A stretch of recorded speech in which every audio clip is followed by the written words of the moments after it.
Ennen oli kaikki paremmin.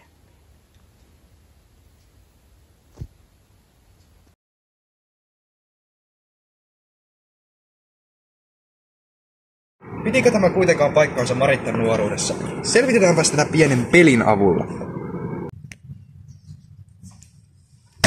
Elinkustannusindeksi on noussut huomattavasti 50-luvulta lähtien. Eläminen maksaa kokonaisuudessaan enemmän. Totta, mutta palkat ovat myös keskimäärin nousseet.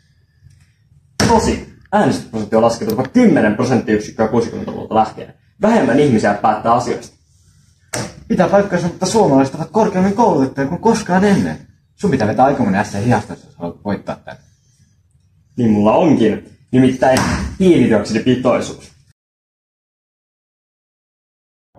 Edvin puhui tuossa aivan totta. Hiilidioksidipitoisuus ilmakehässä on kasvanut todella roimasti. Päästöt ovat kasvaneet milteipä 4-kertaiseksi Marittan nuoruuteen verrattuna. Hiilidioksidi on yksi vakavimmista ilmastonmuutoksen aiheuttajista. Onneksi tähänkin ollaan nykypäivänä havahduttu ja päästöjen trendi on laskemaan päin. Missä ilmastokriisi on voimistunut, terveydenhuolto on kehittynyt. Vuosien saatossa terveydenhuollon kehitys on laskenut lapsikuolleisuutta jopa 9-kertaisesti. Ja mielenterveyttä ylläpitävien terveydenhuollon palvelujen kehittyminen on johtanut itsemurhien määrän laskuun yli 5%. Kuten olemme huomanneet, ei voida yksiselitteisesti sanoa, oliko kaikki ennen vai onko nyt paremmin.